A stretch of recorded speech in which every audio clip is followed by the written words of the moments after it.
Magandang araw sa inyong lahat, mga mahal naming taga-subaybay.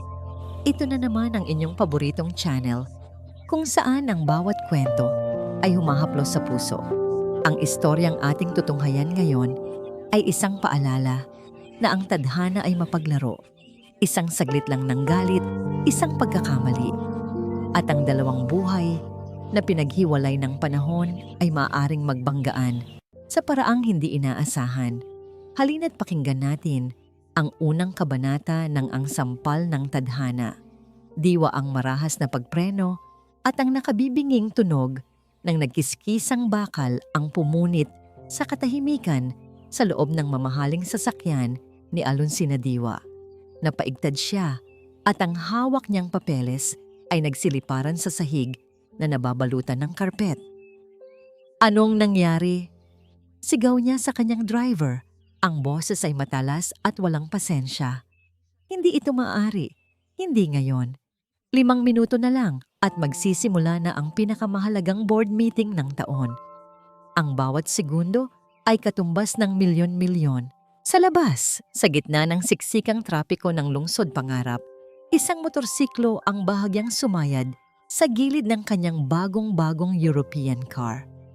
Agad na uminit ang ulo ni Alonsina. Isa na namang pabayang driver na walang pakialam sa mundo. Hindi na niya hinintay ang kanyang driver. Siya mismo ang bumaba. Ang kanyang mamahaling stiletto ay tumatapak sa maruming kalsada na parang reynang bumababa sa kanyang karwahe.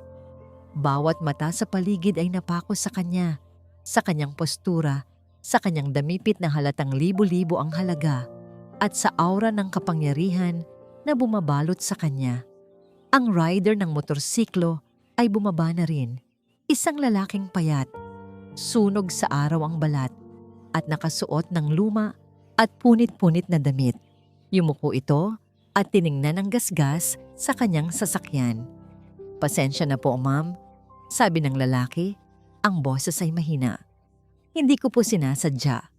Ngunit para kay Alonsina, ang paumanhin ay hindi sapat." Tiningnan niya ang lalaki mula ulo hanggang paa. Ang mga mata ay puno ng paghamak. "Pasensya?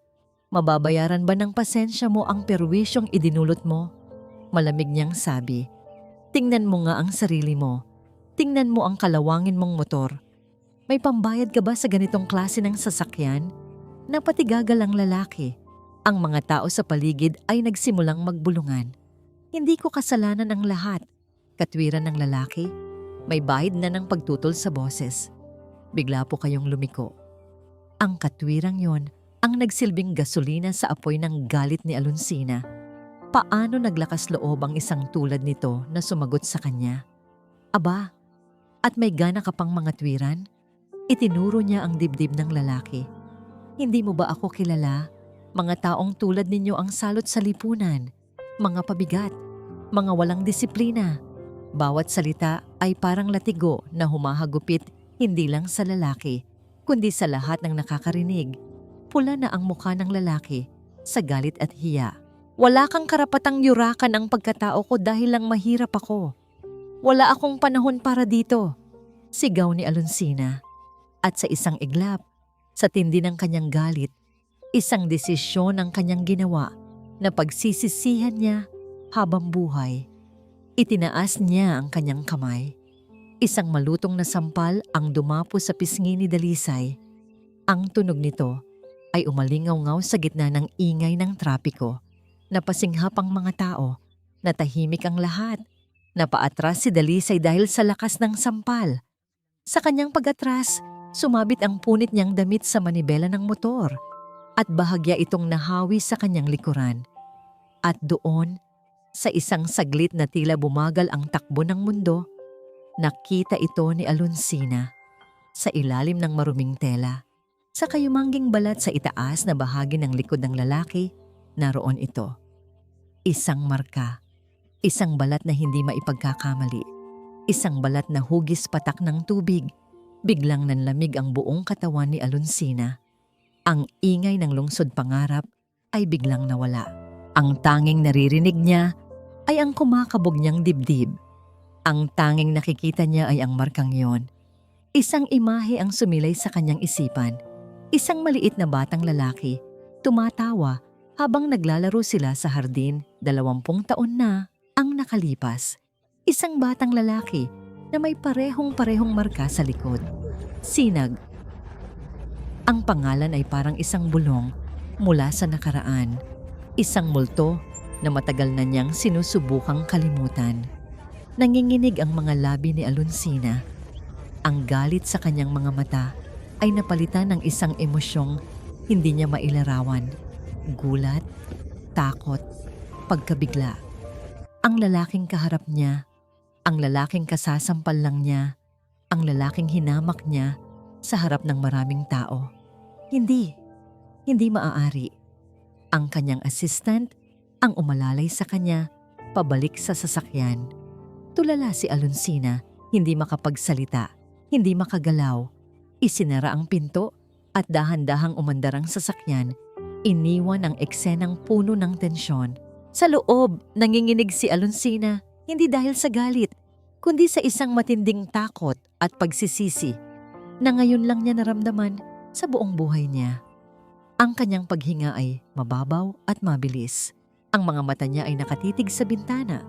Ngunit ang nakikita niya ay hindi ang mga naglalakihang gusali, kundi ang balat na hugis patak ng tubig na paulit-ulit na sumasayaw sa kanyang isipan.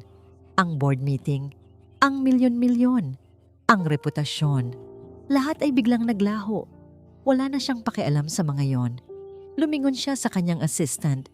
Ang mga mata ay nanlilisik, ngunit ngayon ay may bahid ng desperasyon.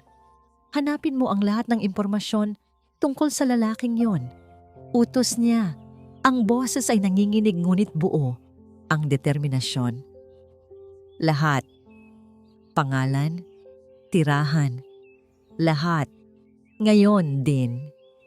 Dalisay Bato. Ang ugong ng makina ng lumang motorsiklo ni Dalisay ay parang ugong ng galit sa kanyang dibdib habang tinatahak niya ang masisikip na eskinita ng Sitio Putik. Bawat lubak na kanyang dinadaanan ay parang suntok. Ngunit wala itong panama sa sakit at hapdi na iniwan ng sampal ng babaeng iyon sa kanyang pisngi at sa kanyang pagkatao. Hindi niya pinansin ang mga kapitbahay na bumabati sa kanya. Dire-diretso lang ang tingin niya. Ang mga kamay ay mahigpit na nakakapit sa manibela. Sa kanyang isipan, paulit-ulit na tumatakbo ang mga salita ng babae. Mga taong tulad ninyo ang salot sa lipunan. Mga pabigat. Huminto siya sa harap ng kanilang maliit na bahay na gawa sa yero at retasong kahoy. Padabog niyang ipinarada ang motor at halos ibalibag ang mga gamit niya sa pag-aayos ng sasakyan sa isang sulok.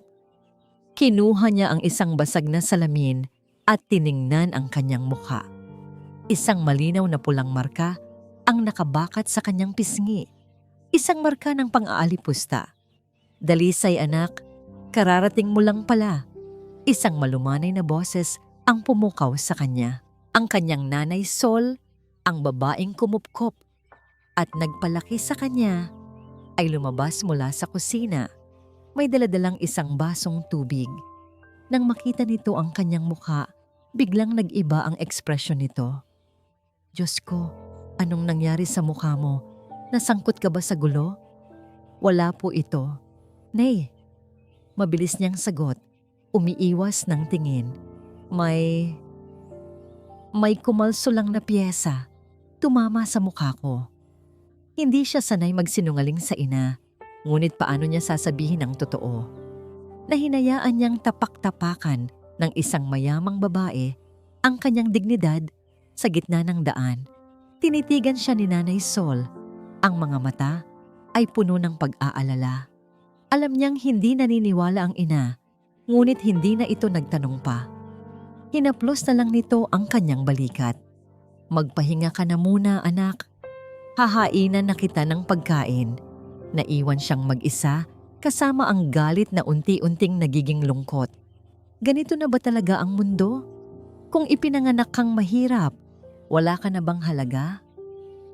Habang sa Sitio Putik ay sinusubukan ni Dalisay na ayusin ang mga sirang piyesa at sirang kalooban, Sa pinakamataas na palapag ng isang gusaling salamin sa lungsod Pangarap, hindi mapakali si Alonsina Diwa. Nasa harap niya ang isang manipis na folder, papel. Ngunit para sa kanya, ito ang pinakamabigat na bagay sa buong mundo. Dahan-dahan niya itong binuksan. Pangalan, Dalisay Bato. Edad, 28. Trabaho, motorcycle rider, mekaniko irahan, sityo Putik. Isang litrato ang naka-attach. Ang mukha ng lalaki ay seryoso. Ang mga mata ay may bakas ng pagod. Ngunit meron ding tigas na hindi maikakaila. Kinuha ni Alonsina ang folder at itinabi ito sa isang lumang litrato na laging nasa kanyang mesa.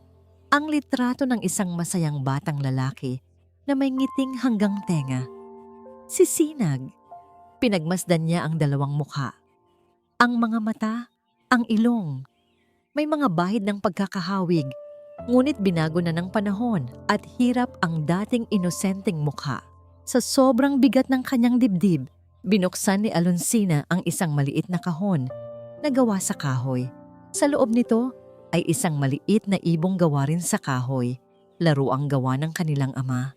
Kinuha niya ito at habang hinahaplos ang gasgas nitong ibabaw, isang himig ang hindi niya namalayang kumawala sa kanyang mga labi. Isang oyayi. Ang oyaying kinakanta sa kanila ng kanilang ina tuwing gabi. Ang bawat nota ng himig ay parang patak ng luhang matagal nang gustong kumawala. Hindi na niya natiis. Kailangan niyang malaman. Kailangan niyang makausap ang lalaki. Hinanap niya ang numero ng telepono sa folder at nanginginig itong tinawagan. Nagring ito ng ilang beses bago may sumagot. Hello? Isang magaspang na boses. Ang boses ng lalaking sinampal niya. Biglang natuyo ang lalamunan ni Alonsina. Si Alonsina Diwa ito. Katahimikan sa kabilang linya. Pagkatapos ay isang malamig na tawa. At anong kailangan ng isang reyna sa isang basahan? Gusto kitang makausap, sabi ni Alonsina. Ang boses ay nanginginig. Tungkol sa nangyari kanina. Gusto kong magbayad. Sabihin mo lang kung magkano. Kahit magkano, ibibigay ko. Muli, katahimikan. Ngunit sa pagkakataong ito, mas mabigat, mas nakakabingi. Nang magsalita si Dalisay, ang bawat salita ay matigas at puno ng diin. Ang dignidad ko ay hindi binibenta. Tut, tut, tut. Ibinaba na nito ang telepono. Naiwan si Alonsina na hawak ang telepono, nakatitig sa kawalan. Ang sampal na ibinigay niya kanina ay bumalik sa kanya 100 beses na mas masakit. Diwa ang pagbaba ng telepono ay hindi isang pagtanggi para kay Alonsina. Isa itong hamon. Sa mundo niya, lahat ng bagay at lahat ng tao ay may presyo. Marahil, hindi pa lang sapat ang alok niya. Sa sityo Putik tayo, mariin niyang utos sa kanyang driver. Ang pagpasok ng kanyang mamahaling sasakyan sa makikitid na eskinita ng sityo Putik ay parang pagpasok ng isang sasakyang pandigma sa isang mapayapang nayon. Bawat madaanan nila ay napapahinto. Ang mga naglalarong bata, ang mga nag-iinuman sa kanto, ang mga tsismosa sa tindahan, lahat ay napapatingin sa itim at kumikinang na sasakyan na halatang hindi nababagay sa maputik at baku-bakong daan. Ramdam ni Alonsina ang bawat mapanuring tingin na tumatama sa salamin ng kanyang bintana. Nang sa wakas, ay matunton nila ang bahay ni Dalisay, bumaba si Alonsina. Ang kanyang mga paa na balot sa sapatos na nagkakahalaga ng katumbas ng isang taong sahod ng karaniwang manggagawa ay lumubog ng bahagya sa putik. Napangiwi siya. Naroon si Dalisay, abala sa pag-aayos ng isang motorsiklo, nakatalikod sa kanya. Hindi nito namalayan ang kanyang pagdating. Bato? Tawag ni Alonsina. Ang boses ay formal at walang emosyon. Lumingon si Dalisay.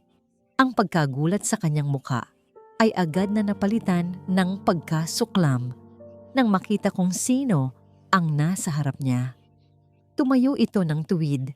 Ang mga kamay na puno ng grasa ay ikinuyom sa magkabilang gilid. "Anong ginagawa mo rito?" tanong nito. Ang boses ay magaspang. Hindi sumagot si Alonsina. Sa halip, kinuha niya mula sa kanyang mamahaling bag ang isang checkbook at isang pluma. Isinulat niya ang isang halaga na sapat na para bilhin ang buong hilera ng mga bahay sa eskinita na yon. Pinirmahan niya ito at pinuunit mula sa libro. "Ito," sabi niya, "iniabot ang tseke. Bayad sa gasgas ng sasakyan ko, sa abala at sa nangyari kanina. Tanggapin mo na para matapos na to." Tinitigan lang ni Dalisay ang kapirasong papel na nasa kamay ni Alonsina. Hindi niya ito kinuha. Isang mapaklang ng ngiti ang gumuhit sa kanyang mga labi. "Ganyan ba talaga kayong mga mayayaman?" sabi niya. Ang boses ay nanginginig sa pinipigilang galit. "Iniisip ninyo na lahat ng bagay ay kayang ayusin ng pera? Na ang kahihiyan at sakit na idinulot mo ay mabubura lang ng ilang numero sa papel na yan?" "Huwag kang maging madrama," sagot ni Alonsina. Nagsisimula ng mainis. "Nandito ako para mag-alok ng solusyon, hindi para makipagtalo." "Solusyon?" Tumawa si Dalisay, isang tawang walang saya. "Ang awa mo ay mas masakit pa sa sampal mo." At sa harap ng nagulat na si Alonsina, kinuha ni Dalisay ang tseke. Ngunit hindi para tanggapin. Dahan-dahan, ngunit may diin, pinunit niya ito sa gitna. Tapos ay pinunit niya ulit. At ulit. Hanggang sa ang halagang milyon-milyon ay naging maliliit na piraso na lang ng papel. Binitiwan niya ang mga ito at hinayaang liparin ng maruming hangin ng sityo putik. Napatulala si Alonsina. Walang sino man ang gumawa nito sa kanya kailanman. Walang sino man ang tumanggi sa kapangyarihan niya. "Umalis ka na," sabi ni Dalisay. Ang mga mata ay nag-aapoy. "Dalhin mo ang pera mo at ang pagmamataas mo palayo sa lugar na ito. Hindi ka nababagay dito." Tinalikuran na siya nito.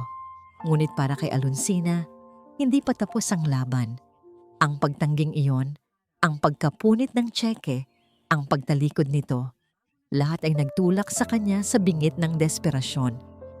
Ang lahat ng kontrol at pagtitimpi na pinag-ingatan niya ay biglang gumuho. "Hindi mo naiintindihan," sigaw niya. Ang boses ay basag at puno ng panginginig. Ang sigaw na yon ang nagpatigil hindi lang kay Dalisay, kundi sa lahat ng mga kapitbahay na nanonood. Napahinto si Dalisay sa paglalakad, ngunit hindi ito lumingon. Sa pagitan ng mga hikbi, isinumbat ni Alonsina ang nag-iisang katotohanang bumabagabag sa kanya. "May balat ka sa likod." Ang mga salitang iyon ay tila may kapangyarihang huminto ng oras. Katulad ng sa kapatid ko. Dahan-dahang humarap si Dalisay. Wala na ang galit sa kanyang mukha. Sa halip, ang naroon ay isang malalim na pagkalito at pagdududa. Ang mga salita ni Alonsina Diwa ay parang multong bumubulong sa isipan ni Dalisay hanggang sa kanyang pagtulog. "May balat ka sa likod."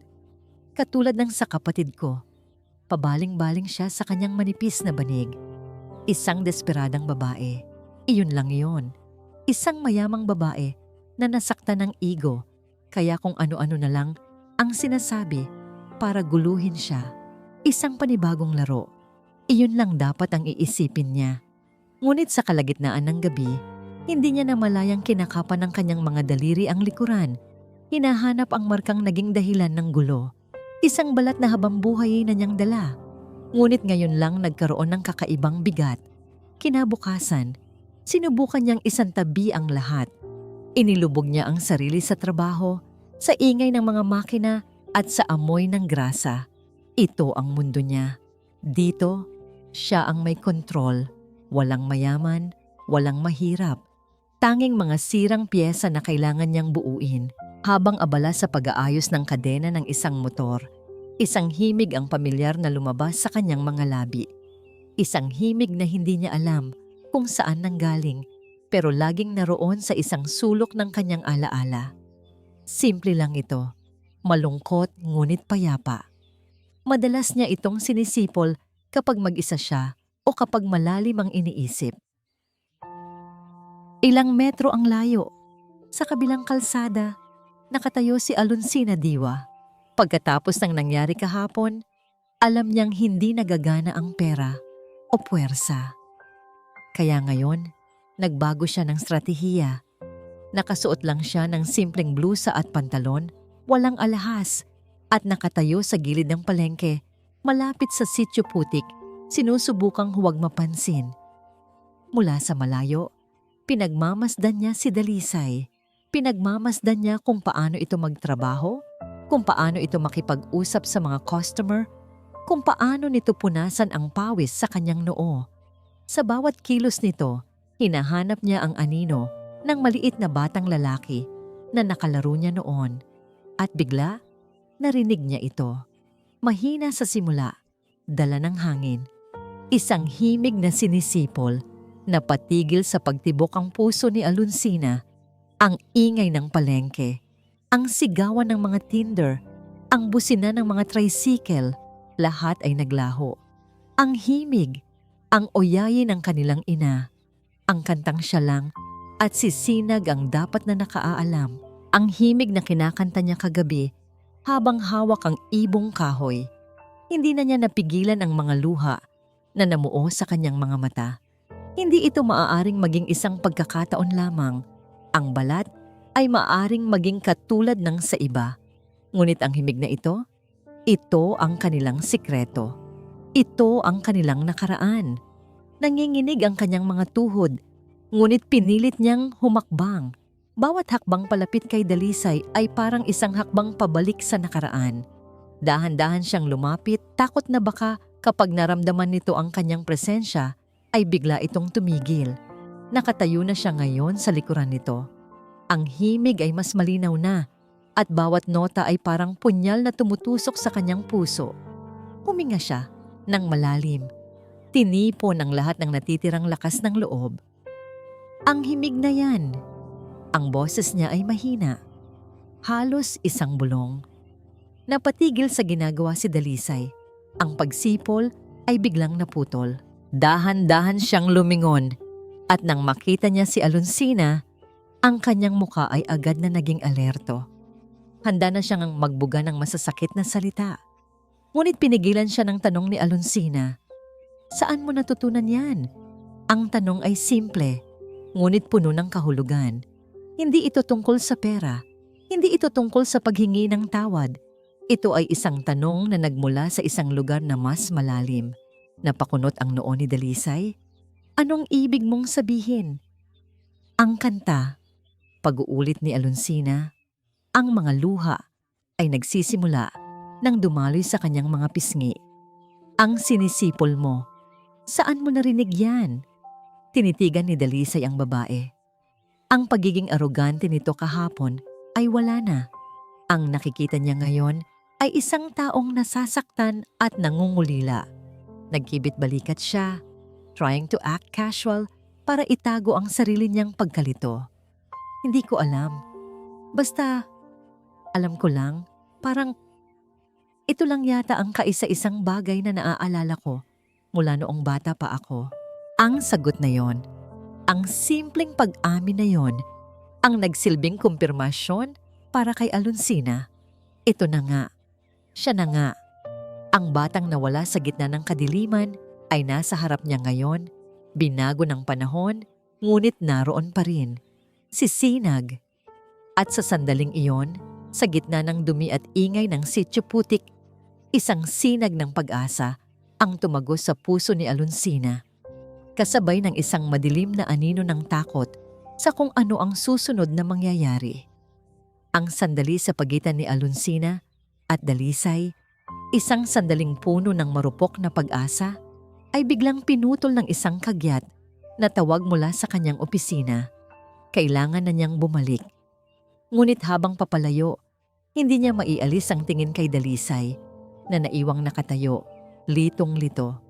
Pagdating niya sa Diwa Corporation, Ang nag-aabang sa kanya sa loob ng malamig at malawak niyang opisina ay isang taong hindi niya inaasahan. Si Rico Halcon. Nakaupo ito sa silyang para lang dapat sa mga bisita niya. Prenteng-prente na parang pag-aari nito ang lugar. Ang kanyang ngiti ay kasing kinang ng kanyang mamahaling relos, ngunit ang kanyang mga mata ay may kalkuladong lamig.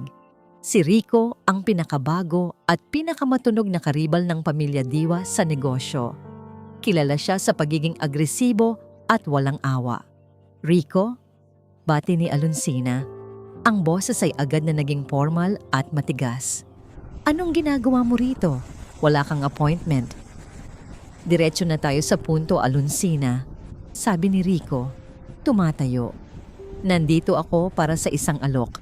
Ibebenta mo sa akin ang Diwa Corp. Bibigyan kita ng presyong hindi mo matatanggihan. Isang paraan para makalaya ka na sa lahat ng sakit ng ulo na ito. Napatawa si Alonsina. Baliw ka ba? Hinding-hindi ko ipagbibili ang itinayo ng mga magulang ko. Lumapit si Rico. Ang mga mata ay nakatitig sa kanya. Alam nating pareho na hindi na ganoon kalakas ang kumpanya tulad ng dati. Lalo na't may mga distraction ka. Biglang kinabahan si Alonsina. Anong ibig mong sabihin? Ngumiti lang si Rico. Lumakad ito papunta sa isang lumang litrato ng pamilya Diwa na nakadisplay sa isang estante. Ang kanyang daliri ay dahan-dahang gumuhit sa ibabaw ng salamin at huminto ito sa mukha ng isang batang lalaki. Sa mukha ni Sinag. Lahat tayo ay may kahinaan, Alonsina. Bulong nito. Isang malambot na bahagi ng puso na kapag natagpuan ng iba, maaaring maging dahilan ng pagguho ng lahat. Isang malamig na kaba ang gumapang sa buong katawan ni Alonsina. Alam ba niya? Paano? Paramo. Samantala, sa Sitio Putik, habang iniisip pa rin ni Dalisay ang kakaibang pag-uusap nila ni Alonsina, isang van ang huminto malapit sa kanyang pinagtatrabahuhan. Bumaba ang ilang lalaking nakasuot ng uniforme na may logo ng isang foundation. Magandang hapon po, bati ng isang lalaki kay Nanay Sol na nagkataong nagwawalis sa labas. Kami po ay mula sa Halcon Foundation. Narinig po namin ang tungkol sa inyong komunidad at nais po naming mag-abot ng kaunting tulong. Ilang sandali lang, abala na ang mga ito sa pagbaba ng mga sako ng bigas, delata, at iba pang pangunahing pangangailangan. Tuwang-tuwa si Nanay Sol at ang iba pang kapitbahay, isang biyaya mula sa langit. Lumapit si Dalisay, nagtataka. Sino po sila, Nay? Naku anak, mga anghel na sinugo ng langit. Masayang sabi ni Nanay Sol. Mula daw sa Halcon Foundation, may isang di nagpakilalang donor daw na nag-utos na tulungan ang lugar natin. Habang nakikipag-usap ang mga lalaki, isa sa kanila ang tila sinasadyang magparinig habang malapit kay Dalisay. Narinig ko, yung may-ari ng Diwa Corporation daw, si Miss Diwa. Sinusubukang bilhin ang isipan ng mga tao dito para mapilit yung isang rider na patawarin siya sa ginawa niyang eskandalo. Grabe, no? Gagamitin pa ang kahirapan ng iba para sa sariling interes. Napatigil si Dalisay. Ang mga salitang yun ay tumama sa kanya. Si Alonsina? Ito ba ang bagong plano niya? Ang bilhin ang simpatiya ng buong komunidad para mapaikot siya? Maya-maya pa, masayang-masaya si Nanay Sol na nagpasalamat sa mga anghel. Nang paalis na ang mga ito, napansin ni Dalisay ang isang bagay na nagpakunot ng kanyang noo. Sa gilid ng isang kahon ng delata, may nakasulat na pangalan ng kumpanya. Halcon Industries, ang pangalan ng kumpanyang pag-aari ni Rico Halcon, ang karibal ni Alonsina Diwa. Bigla, naramdaman ni Dalisay na siya ay isang piyesa sa isang laro ng chess na hindi niya maintindihan. Isang laro kung saan siya ang pinag-aagawan at hindi niya alam kung sino ang tunay na kakampi at sino ang kaaway. Ang mga salita ng tauhan ng Halcon Foundation at ang kabaitan ni Alonsina kanina ay naglalaban sa isipan ni Dalisay. Sino ang nagsasabi ng totoo? Sino ang naglalaro lang? Puno ng pagdududa, alam niyang isa lang ang paraan para malaman ang sagot. Ang harapin mismo si Alonsina Diwa. Hindi niya sinabi kay Nanay Sol kung saan siya pupunta. Ayaw na niyang mag-alala pa ito. Kinuha niya ang address ng Diwa Corporation mula sa isang lumang business card na ibinigay sa kanya noon ng isang customer. Ang pagtayo sa harap ng naglalakihang gusali ng Diwa Corporation ay nakapanliliit. Para siyang isang langgam na naligaw sa palasyo ng mga higante. Ngunit tinipon niya ang kanyang loob at pumasok. Bawat madaanan niya, mula sa gwardiya hanggang sa mga empleyadong nakasutana, ay tinitingnan siya na parabang isa siyang maruming basahan na hindi dapat naroroon. Nang sabihin niya sa receptionist na gusto niyang makausap si Alonsina Diwa, halos matawa ito. Ngunit may kung anong diin sa boses ni Dalisay na nag-udyok sa babae na tumawag sa opisina ng CEO. Laking gulat niya nang sabihin nitong paakyatin siya. Dinala siya sa isang malawak at mamahaling sala kung saan siya pinaghintay. Ang bawat gamit sa silid na yon ay mas mahal pa siguro sa kabuuan ng bahay nila. Naupo siya sa gilid ng isang malambot na sofa, hindi mapakali. Kinapa niya ang kanyang bulsa. Hinahanap ang isang pamilyar na bagay na laging nagpapakalma sa kanya. Ito ay isang maliit na ibon na gawa sa kahoy. Luma na ito at kupas, ngunit ito ang kaisa-isa niyang pag-aari na nag-uugnay sa kanya sa nakaraang hindi niya matandaan. Habang pinaglalaruan niya ito sa kanyang palad, hindi niya sinasadyang mabitawan ito. Gumulong ang ibong kahoy sa makintab na sahig na gawa sa marmol at huminto malapit sa paanan ng isang taong kararating lang. Napatayo si Dalisay. Nakatayo roon si Alonsina, nakatingin hindi sa kanya, kundi sa maliit na laruan sa sahig. Ang mukha ni Alonsina ay biglang namutla. Ang kanyang mga mata ay nanlaki, at ang kanyang mga labi ay bahagyang bumuka na parang may gusto siyang sabihin, ngunit walang boses na lumalabas. Saan mo nakuha yan? Tanong niya. Ang boses ay nanginginig at halos hindi marinig. Ano? Nagtatakang tanong ni Dalisay. Itong laruan? Dala ko na to mula pa noong bata ako. Bakit? Hindi sumagot si Alonsina. Sa halip, sa paraang tila wala sa sarili, lumakad siya papunta sa isang glass cabinet sa gilid ng silid. Nanginginig ang kanyang mga kamay habang binubuksan niya ito. Mula sa loob, kinuha niya ang pamilyar na kahon na gawa sa kahoy. Binuksan niya ito sa harap ni Dalisay. Sa loob, nakahimlay ang isa pang ibong kahoy. Halos magkapareho ito sa laruang hawak ni Dalisay.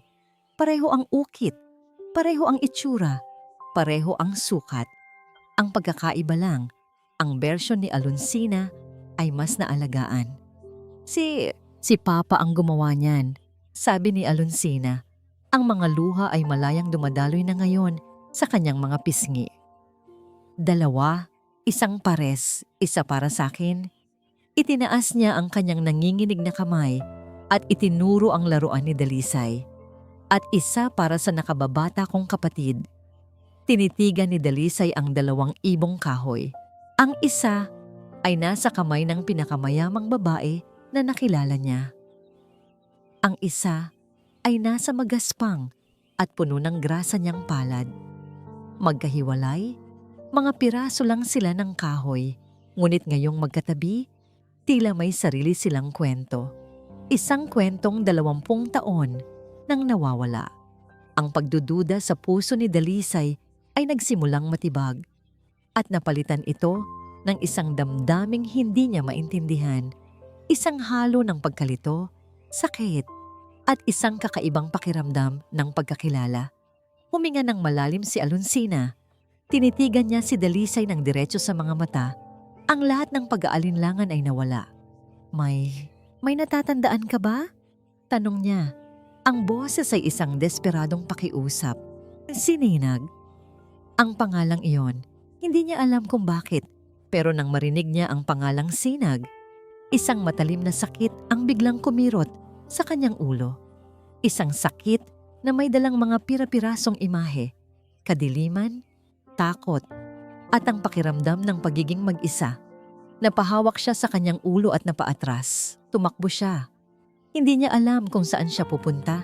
Ang tanging alam niya ay kailangan niyang makalayo. Makalayo sa babaeng iyon, sa 2 ibong kahoy at sa pangalang Sinag na patuloy na umuukil-kil sa kanyang isipan na parang sirang plaka. Huminto lang siya nang marating niya ang isang tahimik na parke sa tabi ng maruming ilog. Naupo siya sa isang bench, ang dibdib ay sumisikip, ang paghinga ay habol-habol, ang matinding kirot sa kanyang ulo ay unti-unti nang nawawala. Ngunit naiwan nito ang pira-pirasong alaala na hindi niya maintindihan, isang madilim na silid, ang tunog ng pag-iyak, ang anino ng isang lalaki. Ano ang lahat ng ito? Mukhang malalim ang iniisip mo. Isang boses ang bumasag sa kanyang pag-iisa.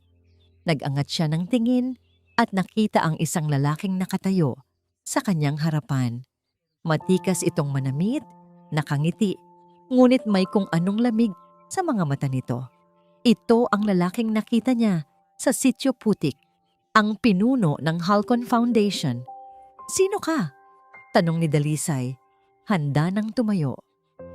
"Rico Halcon," pagpapakilala nito. Inilahad ang kamay na hindi naman tinanggap ni Dalisay.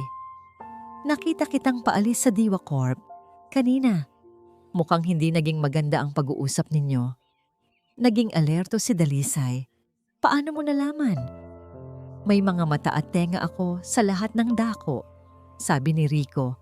Umupo sa tabi niya na parang matagal na silang magkakilala. "Alam ko ang tungkol sa nawawalang kapatid ni Alonsina at nakikita ko kung ano ang sinusubukan niyang gawin sa'yo." Napakunot ang noo ni Dalisay. "Anong ibig mong sabihin?" Sumandal si Rico at tumingin sa malayo. Si Alonsina Diwa ay isang negosyante, Dalisay. At sa negosyo, lahat ng bagay ay transaksyon. Sa ngayon, bumabagsak ang stocks ng kumpanya niya. Marami siyang problemang hinaharap. Kailangan niya ng isang magandang kwento. Isang human interest story para makuha muli ang tiwala ng publiko. "Hindi," umiling si Dalisay. "Nakita ko ang mga luha niya. Totoo yon." "Siyempre totoo," mapanuyang sabi ni Rico. "Pero hindi yon para sa'yo bilang tao. Para yon sa ideya ng isang kapatid na magliligtas sa kanya.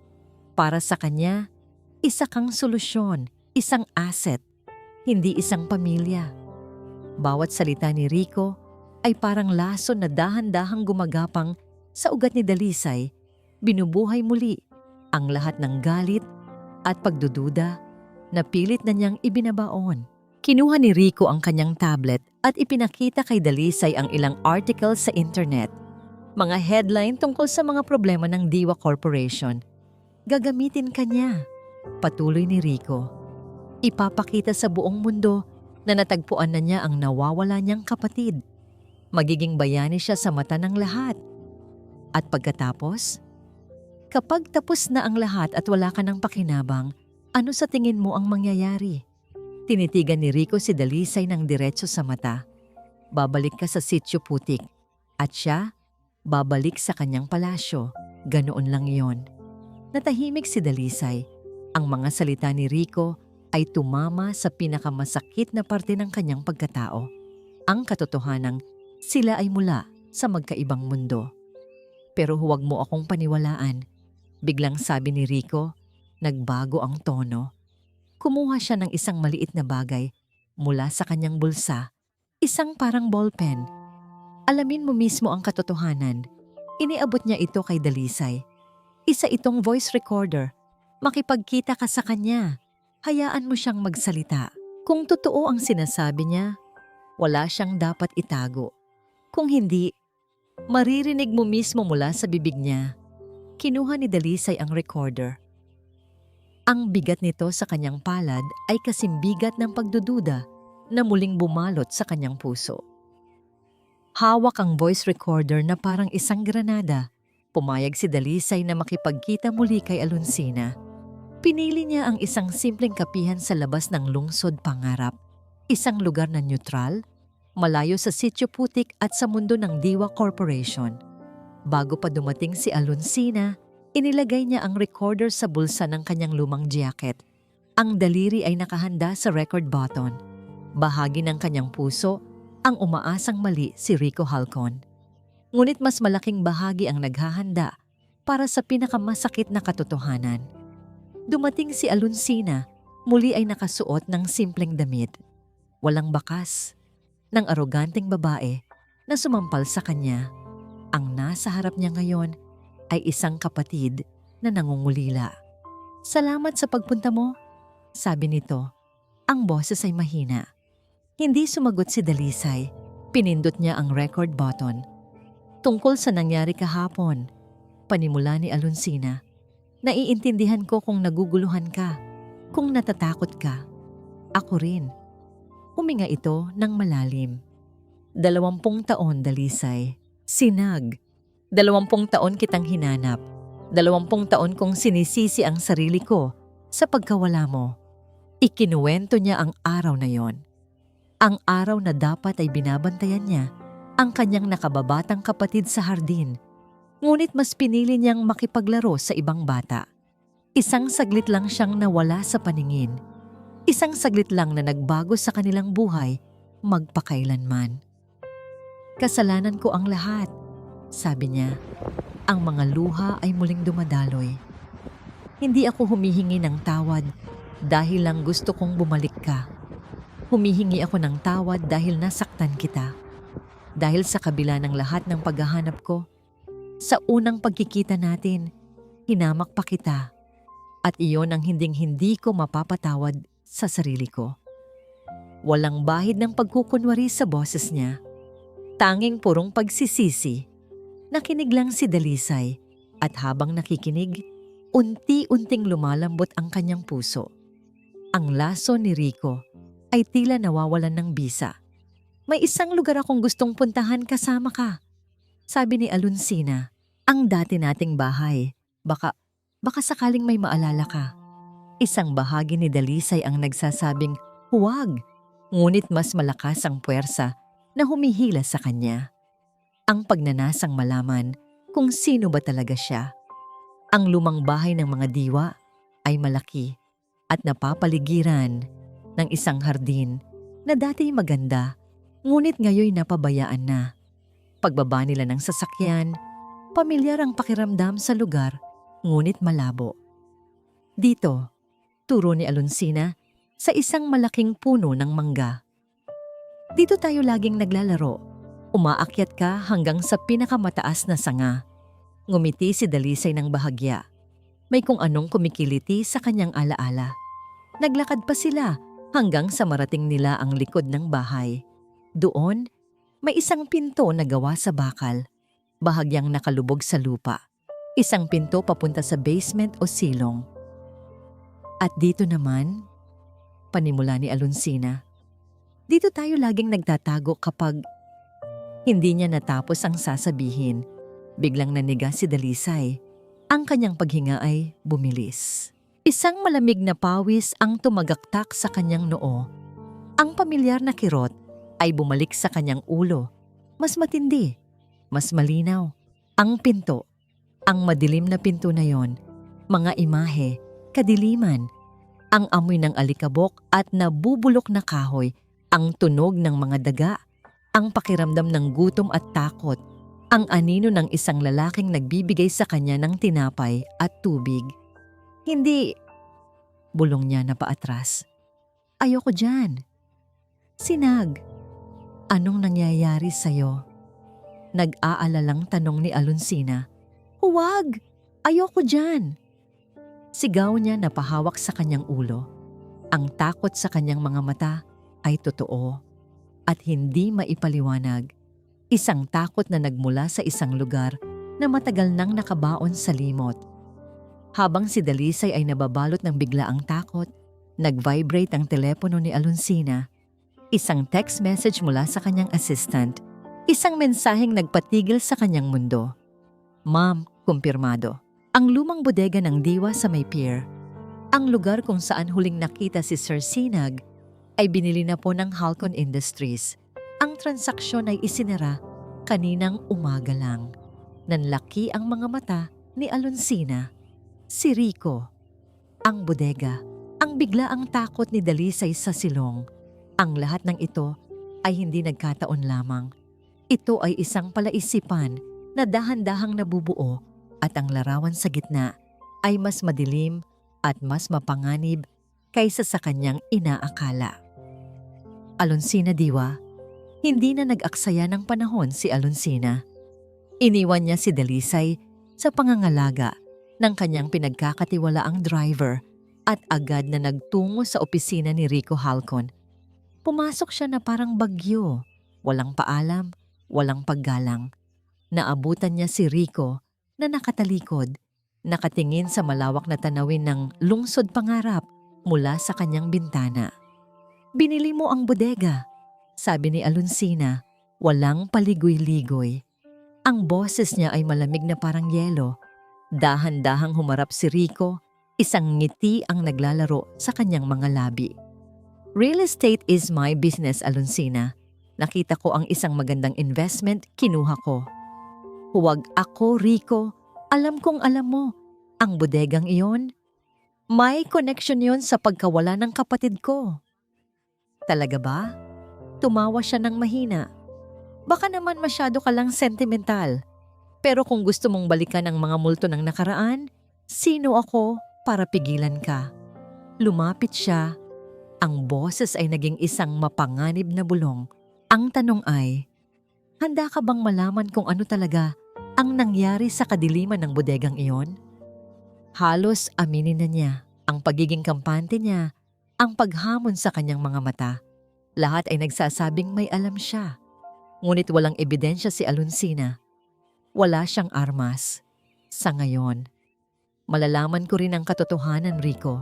Sabi ni Alonsina, buo ang determinasyon. At kapag nalaman ko, sisiguraduhin kong magbabayad ka. "Hihintayin ko yan," sagot lang ni Rico. Ang nangiti ay hindi nawawala sa kanyang mukha. Dalisay bato gabi na sa Sitio Putik. Tahimik na ang paligid, tanging ang tunog lang ng mga kuliglig ang maririnig. Nakaupo si Dalisay sa isang lumang upuan sa labas ng kanilang bahay, mag-isa. Sa kanyang kamay, hawak niya ang voice recorder. Pinindot niya ulit ang play button. "Kasalanan ko ang lahat. Humihingi ako ng tawad dahil nasaktan kita." Ang boses ni Alonsina ay basag. Puno ng sakit at pagsisisi. Pinakinggan niya ito ng paulit-ulit. Hindi iyon boses ng isang negosyante.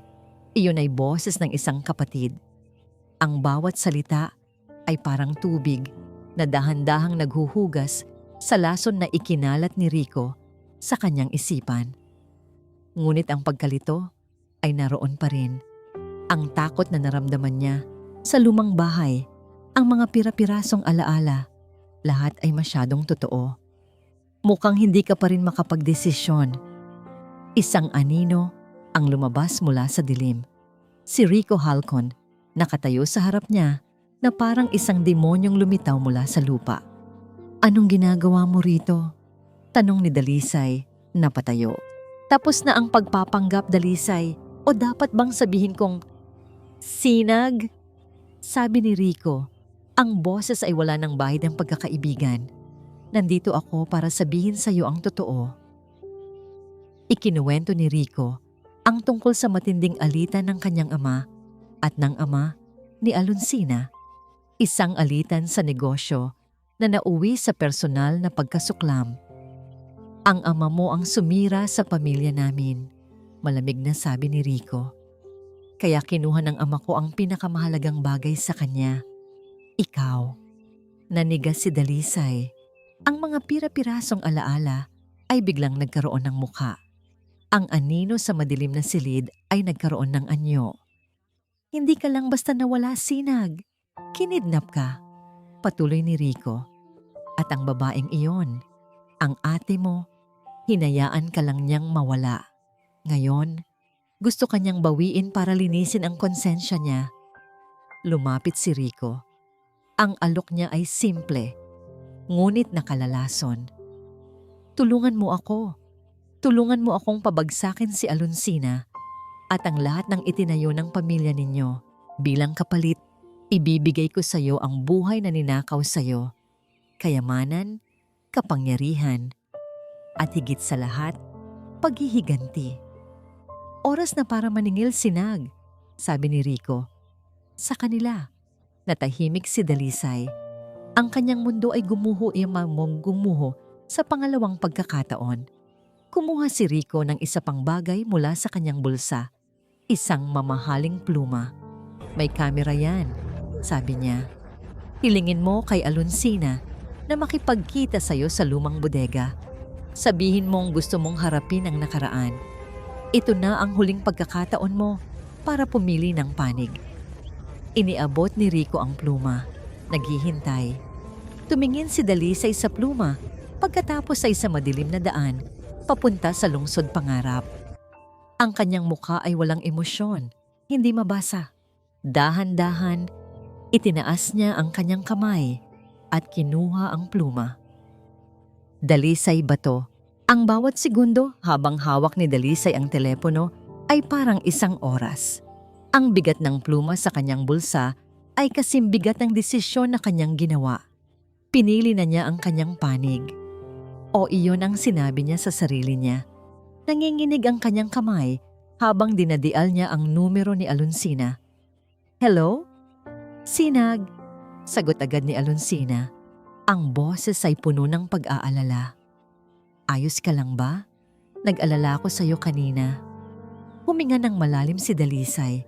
Sinisikap na patatagin ang kanyang boses. Ayos lang ako, pero kailangan nating mag-usap. Sige, saan mo gusto?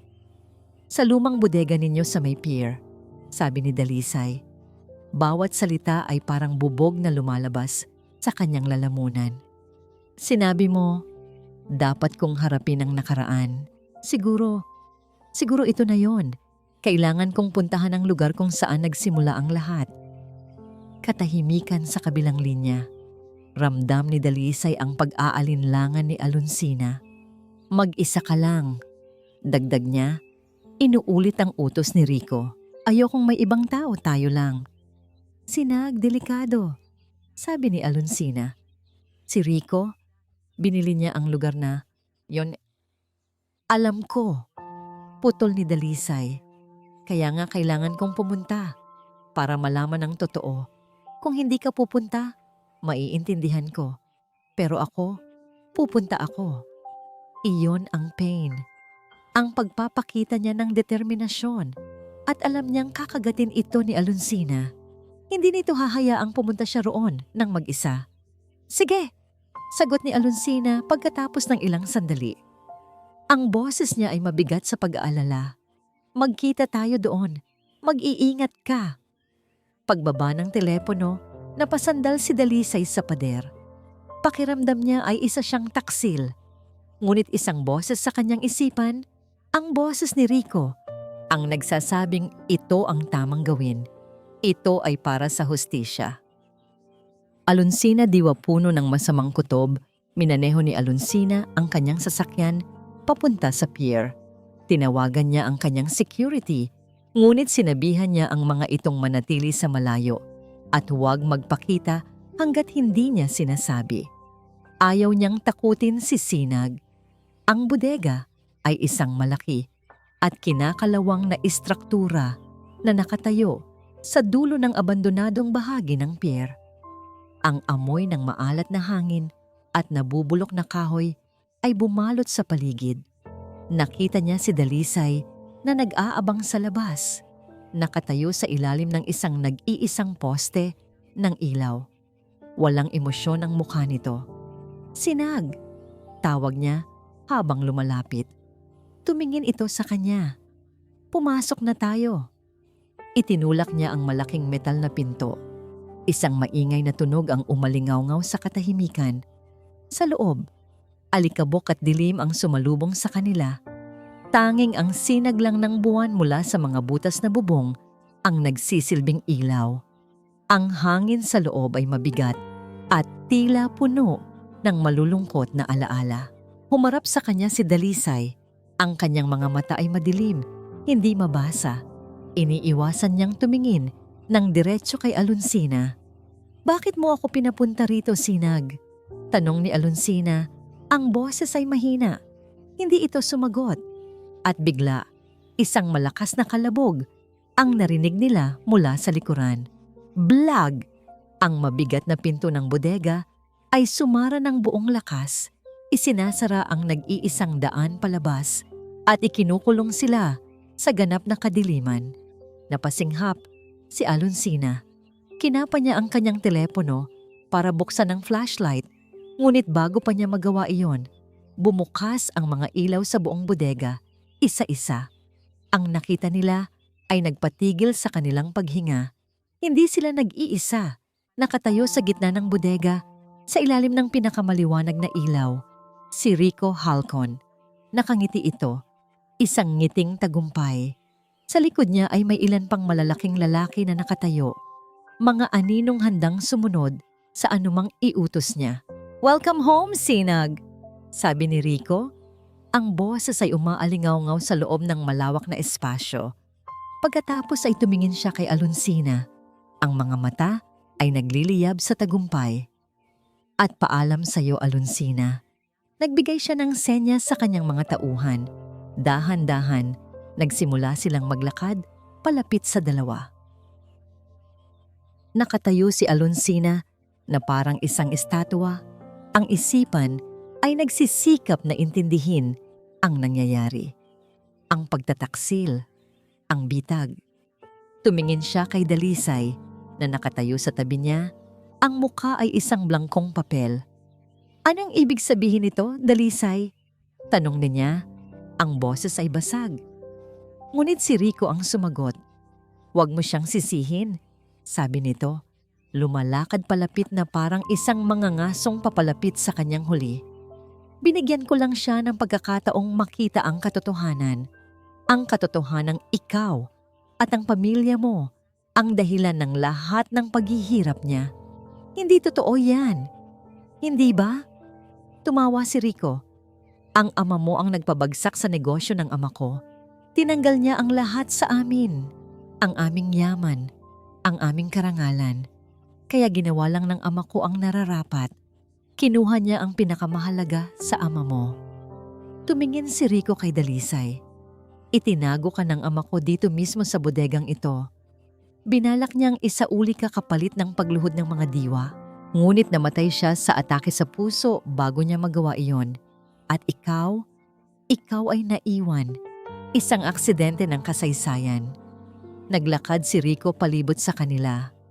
"At ngayon, tatapusin ko ang sinimulan niya. Sa tulong mo, Sinag, ipapakita natin sa kanya ang video na ito." Sabi niya. Itinaas ang pluma na may kamera. "Kung paano ka mismo ang nagdala sa kanya sa bitag. Masisira ang pangalan niya. Mapupunta sa akin ang kumpanya. At ikaw, magkakaroon ka ng buhay na nararapat sa iyo." Bawat salita ay parang suntok sa sikmura ni Alonsina.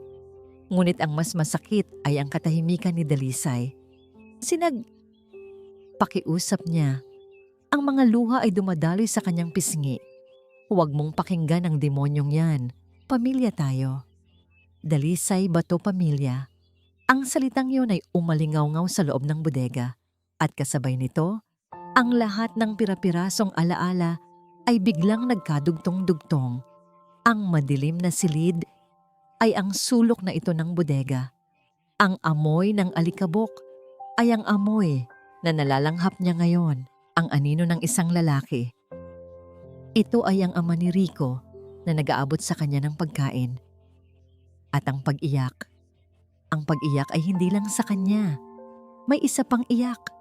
Iyak ng isang batang babae mula sa labas. Tinatawag ang kanyang pangalan. Sinag, nasaan ka?"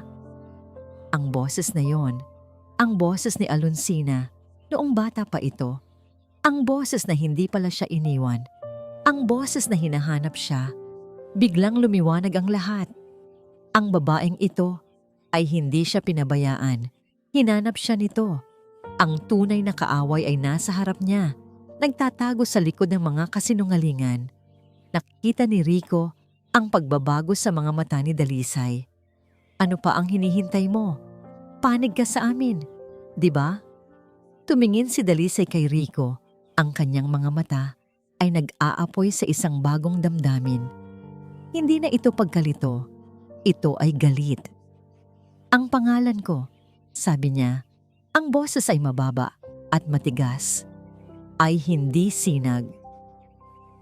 Napangiti si Rico. Magaling! Nakalimutan mo na kung sino ka. Ang pangalan ko, pag-uulit ni Dalisay, at sa pagkakataong ito, humakbang siya paharap. Inilalagay ang kanyang sarili sa pagitan ni Alonsina at ni Rico. Ay Dalisay ba to? At ang babaeng nasa likod ko ay kapatid ko. Nawala ang namangiti sa mukha ni Rico. Taksil! Sigaw niya at sumugod. Ngunit si Dalisay o si Sinag na ngayon ay buo na, ay handa na. Ang mga taon ng pagbubuhat ng mabibigat na bagay ng pagtatrabaho sa ilalim ng araw ay nagbigay sa kanya ng lakas na hindi inaasahan ni Rico. Sinalubong niya ang sugod. Nagsimula ang isang marahas na gulo. Habang nakikipagbuno si Dalisay sa mga tauhan ni Rico, si Alonsina, sa kabila ng takot, ay hindi na natiling tulala. Ginagamit niya ang kanyang talino. Itinulak niya ang isang tumpok ng mga kinakalawang na bariles, lumikha ng harang at ingay. Sa gitna ng kaguluhan, isang tauhan ni Rico ang nakakuha ng isang tubo at akmang ipapalo kay Dalisay mula sa likod. Sinag, ingat! Sigaw ni Alonsina. Ang sigaw na yon, ang sigaw ng dugo, ang sigaw ng isang kapatid, ang nagbigay kay Dalisay ng huling lakas. Umiwas siya at nagawang maagaw ang tubo. Sa parehong sandali, habang ang atensyon ng lahat ay nakay Dalisay, nakuha ni Alonsina ang kanyang telepono. Nanginginig ang kanyang mga daliri, ngunit nagawa niyang i-dial ang emergency number. Ring. Ring. Hello, 911. What's your... Hindi na niya kailangang magsalita.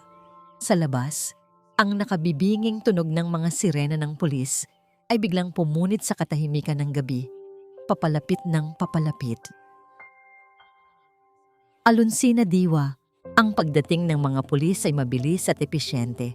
Ang mga asul at pulang ilaw na umiikot ay nagbigay liwanag sa madilim na bodega na siyang naging saksi sa pagtatapos ng 20 taong kasinungalingan at sakit. Dinampot si Rico Halcon at ang kanyang mga tauhan. Habang isinasakay sa police car, tiningnan niya si Dalisay at Alonsina nang may sukdulang pagkamuhi. Ngunit wala ng kapangyarihan ang kanyang mga mata. Tapos na ang laro. Nang mawala na ang mga pulis at bumalik na ang katahimikan, naiwan ang dalawang magkapatid sa gitna ng bodega. May mga galos sila at pasa. Ang kanilang mga damit ay marumi at punit. Walang nagsasalita. Hindi kailangan. Dahan-dahang lumapit si Alonsina kay Dalisay. Kinuha niya ang isang panyo mula sa kanyang bulsa at marahang pinunasan ng dugo sa gilid ng labi nito. Ang kilos ay simple, ngunit puno ng kahulugan. Tumingin si Dalisay sa kanya. Ang kanyang mga mata, na dati puno ng galit at pagdududa, ngayon ay malinaw na. Nakikita na niya hindi ang bilyonaryang si Alonsina Diwa, kundi ang ate niya. Ate, isang salita lang. Ngunit para kay Alonsina, iyon ang pinakamagandang salitang narinig niya sa loob ng 20 taon. Hindi na niya napigilan ang mga luha. Ngunit sa pagkakataong ito, hindi ito luha ng pagsisisi, kundi luha ng pasasalamat at ginhawa. Niyakap niya ng mahigpit ang kanyang nakababatang kapatid. At sa unang pagkakataon, niyakap din siya nito pabalik. Lumipas ang ilang araw. Ang balita tungkol sa pagkadakip kay Rico Halcon at ang pagkaakabunyag Sa kwento ng nawawalang kapatid ni Aluncina Diwa ay naging headline sa lahat ng dyaryo at TV. Ngunit hindi na yon mahalaga para kay Aluncina. Isang hapon, sa Sitio Putik, isang kakaibang tanawin ang nag-aabang sa mga residente. Sa harap ng maliit na bahay ni Dalisay, sa isang simpleng lamesang kahoy, isang piging ang nagaganap. Naroon si Aluncina, nakaupo sa isang bangkong plastik. Naroon si Nanay Sol, ang babaeng nag-alaga sa nawawalang prinsipe. At naroon si Dalisay, si Sinag. Walang mga mamahaling pagkain, tanging adobong manok, pritong isda, at isang malaking kaldero ng kanin. Ngunit ang tawanan na namumuo sa kanilang paligid ay mas mahalaga pa sa kahit anong piging sa isang palasyo. Inabutan ni Aluncina ng isang dokumento si Nanay Sol. Isang titulo ng lupa at bahay, hindi sa Sitio Putik, kundi sa isang maayos na subdibisyon. Para po sa inyo, Nanay Sol, sabi ni Aluncina. Ang boses ay puno ng pasasalamat. Salamat po sa pag-aalaga sa kanya. Tiningnan ni Nanay Sol si Dalisay na tumangulang at ngumiti. Niyakap ng matanda si Aluncina. Pamilya na tayo ngayon. Nang papalubog na ang araw, nagpaalam si Aluncina. Ngunit bago siya umalis, lumapit sa kanya si Sinag. Ate, sabi nito, hindi ko iiwan si nanay at hindi ko iiwan ang lugar na ito. Ito ang bumuo sa akin. Ngumiti si Aluncina. Alam ko at hindi ko nahihilingin sa iyong magbago. Ang mahalaga, narito ka na. Inilabas ni Sinag mula sa kanyang bulsa ang luma at kupas na ibong kahoy. Inilabas din ni Aluncina ang sa kanya. Ipinatong nila ang dalawang laruan sa lamesa magkatabi. Sa wakas, pagkatapos ng 20 taon, ang magkapares ay muling nabuo. Sumakay si Aluncina sa kanyang sasakyan. Habang paalis, tiningnan niya mula sa salamin ang kanyang kapatid na kumakaway. Nakatayo sa tabi ng kanilang Nanay Sol sa gitna ng komunidad na kumupkop dito. Ang pagitan ng lungsod Pangarap at Sitio Putik ay malayo pa rin. Marami pang sugat ang kailangang hilumin. Marami pang nawalang panahon ang kailangang bawiin. Ngunit habang pinagmamasdan ni Aluncina ang pagsikat ng bagong umaga sa abot tanaw, alam niyang hindi na sila maglalakbay ng mag-isa. Ang kanilang paglalakbay ay ngayon pa lang nagsisimula. At dito po nagtatapos ang kwento nila, Aluncina at Dalisay, na mas kilala bilang si Sinag. Isang paglalakbay na nagturo sa atin na ang tunay na pamilya ay hindi nasusukat sa yaman o estado sa buhay, kundi sa pagmamahal na kayang magpatawad, maghilom at magbigay ng pag-asa. Taos-puso po akong nagpapasalamat sa inyong walang sawang pagsubaybay sa bawat kabanata ng ating audio drama. Naway may aral kayong napulot sa kanilang kwento. I-comment nyo lang po sa ibaba kung ano ang pinaka-paborito ninyong eksena o kung anong aral ang tumatak sa inyong puso. Kung nagustuhan nyo ang kwentong ito, isang pindot lang po sa like button. I-share sa inyong mga kaibigan at pamilya. At huwag kalimutang mag-subscribe para sa mas marami pang mga kwentong aantig sa inyong mga damdamin. Muli, ako po ang inyong lingkod, nag-iiwan ng isang paalala. Ang bawat puso ay may sariling kwento at ang bawat kwento ay may aral na naghihintay. Hanggang sa muli, paalam.